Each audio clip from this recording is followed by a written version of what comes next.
Hello,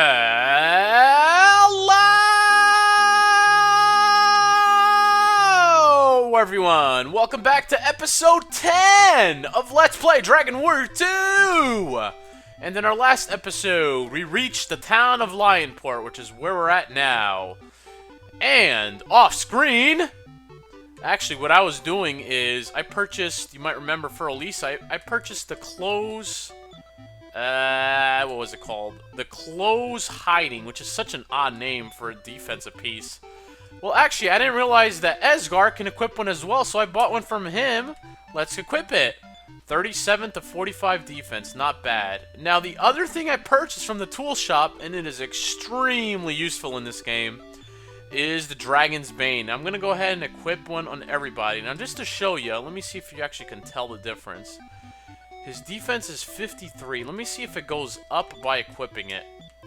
Dragon's Bane. Use it on Dario. Dario now has the Dragon's Bane equipped. Let me just check something here. Okay. So it doesn't show up as a difference, but having the Dragon's Bane equipped for each one of the party members, and I bought one for each, actually does two things. It increases your defense slightly from what I've heard, and it also increases your resistance to sleep spells of all enemies who cast sleep on you in this game by 50%. That is ridiculous. Very, very, very good item to have for each character in the game. Now, the last thing I want to do here before I head on is I want to go ahead and sell some of this junk I have on my other characters. Since we bought all this new armor, we now have junk we can sell, like the chainmail. And boy, am I struggling for money all of a sudden. All of a sudden, I'm down to 570 gold, just like that. The other thing we can sell, too, is the Cloak of the Wind, which we got from our last, in our last episode, 2 episodes ago. We needed it to get to this location, but now that we're here, we don't really need it anymore. And a lot of people have asked me, well, what happens if you sell it before getting to this place? Well, interestingly, they respawn it, since it's a key item, they respawn it where you got it originally. So definitely a little weird. Alright. Anyways, we're all sold out. We're good to go. So all we do now is let's continue on with the game. None of the villagers want to talk to us. We're healed up. Let's go see what these gremlins are about surrounding that poor, innocent-looking girl. Help me! Evil has come! Who says it's evil anyway? So, here we have 2 gremlins. New enemies in the game. These guys are a little bit tough, definitely.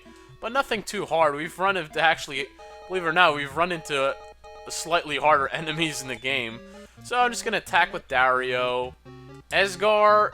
Now these things, the only thing that sucks is these things are pretty strong against fire-based spells. But I'm going to go ahead and cast Fireball on them anyway. What the hell? And I'm going to cast... They are... let's see if I can catch them with the sleep. Because sleep sometimes works on them. So let's see how that works. One thing they do that's nasty is they catch Scorch on everyone. And the Scorch... Nice, I put one of them in a sleep. Look at that, they're dead already. That was easy. And the Scorch will attack every single one of your party members, so it can be kind of nasty. Let's use a... Oops, I didn't mean to use the Dragon's Bane. Oops! I didn't mean to use the Dragon's Bane. Let's just finish him off. I meant to use the Wizard's Wand. But whatever. He's dead. Easy enough. That was a joke of a fight. Only 115 experience. As I said, I've run into harder enemies, so this is supposed to be like a sub-boss or something. It's just kind of weird and unbalanced. I don't know what they were thinking. Thou hast saved me from the fiends. Please follow me and meet my grandfather. So now that we saved her, I think her grandpa is going to want to talk to us. These good people aided me in time of need, grandfather. Having gallantly aided my granddaughter, I shall gladly lend thee my swift ship! Yes! And finally, folks, we are given a boat. I wish thee health. And look at that. Now, all of a sudden, all the villagers change their tone. Oh, except for this guy. This guy will always be a jackass, but most of them change their tone, and they don't mind saying hi to me, right? Right? Yep. So, pretty much, that, you know, same old. But now that we've talked to everybody, I don't think I've missed anybody, have I? It has been rumored that the king of Tantagel Castle has disappeared. Now that's interesting. The king of Tantagel Castle was the king from Dragon Warrior 1! And he's disappeared, huh? We will be heading to Tantagel Castle probably this episode. Eastward across the arm of the sea lies the kingdom of Alefgard. From there... Yep, we already talked to them. So yeah, Alefgard. We're going to be heading there this episode. Bringing back a little Dragon Warrior 1 into this mess. But first thing we're going to want to do here is use our silver key. Where the hell is it? Asgard has it. And let's see what this guy has to say. The pirate ship Relentless sank in chill waters with a great treasure still aboard.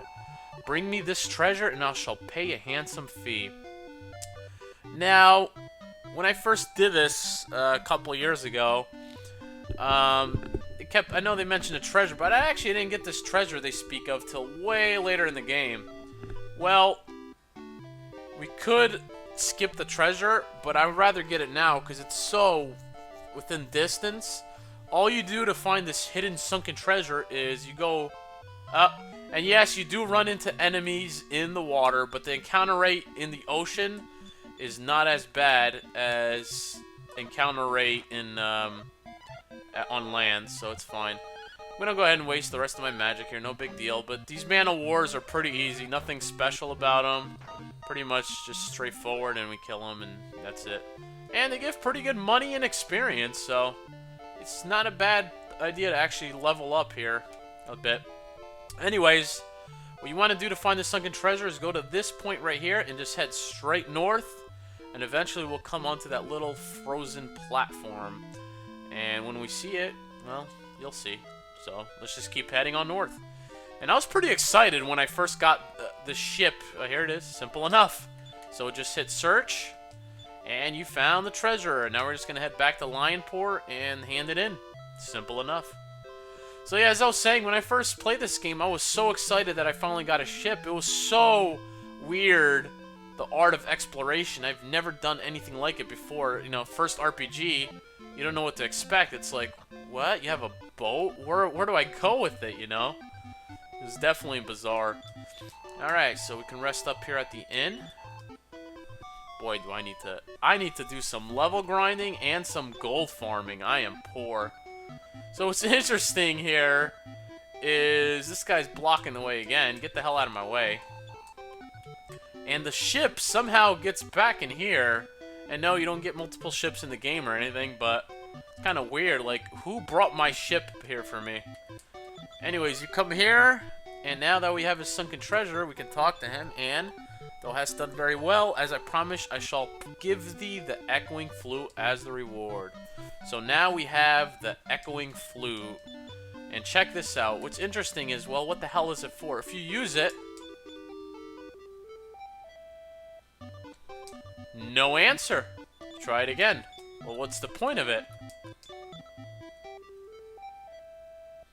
So, right now it seems pretty worthless, but I promise you, folks, it's actually pretty damn useful, especially back in the day when you had no strategy guides or Nintendo. If you didn't have Nintendo Power or if you didn't have online, definitely useful. Anyways, what we want to do here is we're going to want to head to Alefgard. So we're going to want to head north, and eventually we'll get there. Ooh, 2 new enemies, sea slugs. Again, pretty straightforward, nothing complicated against them. It's just like regular slugs, except they have a lot more health, a lot of physical resistance, and as a matter of fact, let's go ahead and just use Infernos on them. And they can summon more sea slugs. That's about it. They don't really do anything else too special. So we're going to be heading to Alefgard, the area of Dragon Warrior 1. And I think to get there, all we do is head north a bit. Oh boy, I don't even remember. Yeah. Okay, so we don't have to head this far north. That's my bad. We're gonna want to head south now to here. It's the best way to get there. There we go. I think this is the best way. So just go here. We can park our boat right here. I'm a little lost. I love how they actually... Oh! A magic baboon! That can't be good. Magic baboons are pretty much essentially stronger versions of baboons. And they also... Oh boy. Here comes the defense crap. Oh boy. Baboon's gonna end up one-shotting me at this rate. And they also hit like a freaking truck, and I think they can summon more baboons. But we should be fine. There you go. See how much experience we get for that. 151. Not great. We got more experience from the guys in the ocean. And here it is. Does this look familiar, folks? Does it? Look close. Dragon Warrior 1 starting area. Pretty cool how they included it in here. And there's Sharlock Castle, which we'll be heading to next episode. But, I love how they kept the original music. Absolutely love it. So let's head into, one of the most famous castles. Tantagel Castle. This place has changed quite a bit. And what they actually did is they combined Tantagel Castle with the other little town next to it from Dragon Warrior 1. Long ago, Princess Gwaelin departed over the sea, but thy companion is her twin in appearance. Okay. So we're just gonna walk around, talk to everybody. Hast thou heard of the sunken treasure? Yes, I just got it. The pirate ship sank in the wide seas to the north. So luckily I already knew it. If you didn't, this is kind of a location where they tell you where you go get that sunken treasure. Pardon me, stranger, but I had a vision, and in the descendants of the great hero Edric came to us in our need. Ah, so it was true. Thou art truly welcome! Alright, now, this guy is interesting. Let's actually heal up. I'm going to show you. In Dragon Warrior 1, you might remember this guy here. And the guy I'm about to talk to. And what he did is, he actually restored all of your main character's magic. Well, he does the same thing in this game. So I just healed up, and he gives you all your magic back. Pretty useful. You don't even have to rest up at an inn or anything. Welcome to the House of Healing. Don't need that. And this is the save point lady. And we're actually going to go ahead and save the game because I'm going to show you a little trick here. Wow, Dario 500 experience level, Asgard 3000, Elisa 580. Not too bad. So we have two characters close to leveling. But let's go ahead and save the game and continue. Now, there's a reason we're saving the game here, and I'll explain that in just a second. But let's go continue to explore the castle and see if there's anything else I missed here. The king keeps himself hidden, for he is afraid of Hargon's wrath. So, the cowardly king from Dragon Warrior 1 is being a little bitch, excuse my language, and he's hiding out like a chicken. Gotta love it. The golden key opens the red door too. Well, yeah. That's what other doors are there. We know! It opens that door over there. Come here when thou art afflicted by a curse. Thank you. Yes, this is Tantagel. So, a lot of useful information being thrown at us right now. That's fine. Here's the golden door they're speaking of. Can't go there yet. Although we will be getting the golden key within the next couple episodes, so I'm sure we'll be heading back to all these old areas of the game. Tools. Do you have anything new? Nope, just Dragon Banes. Pretty much the same thing we've run into. Nothing new. Here's the inn. And here is the weapon shop. Let's see what they have. Now, you'll notice they have two new things here. The giant hammer and the iron helmet. Both of which can only be worn by the hero. And actually, the steel shield, is that new? No, I already have the steel shield. Now, the Giant's Hammer, not really worth it because, well, you'll see in the next episode I'm going to get an even better weapon than the Giant's Hammer. So, and only Dario can wear it, so there's no point of wasting your money on it. And the Iron Helmet, not that much of a defense upgrade. We're gonna get something better, so I'm not worried about it. We're fine. Pretty much it. So yeah, that is Tantagel Castle. And look at that. Golden door, and the king is behind it. We can't even get to him. Coward. So I'm going to show you one thing real quick, and then I'll end the episode here. Because what I'm going to be doing is, off-screen, I want to get Dario to about level 17. And that's going to be really tough to do for this next area. Because we got some really hard enemies coming up in Sharlock Castle, which is where we're going next. But here's a little trick that you guys might not know. Using Esgar, we're going to use the return spell. Now check this out.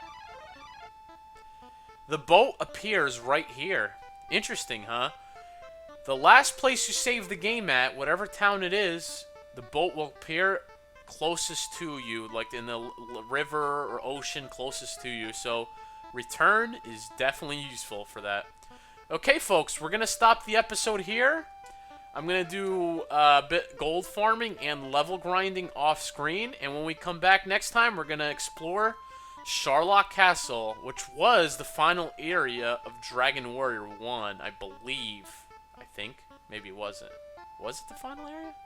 I don't know. It was one of the final areas. I don't even remember. It's been a while since I played that game. But we'll see you guys next time for more Dragon Warrior 2. We got an interesting episode coming up. You don't want to miss it. See you next time.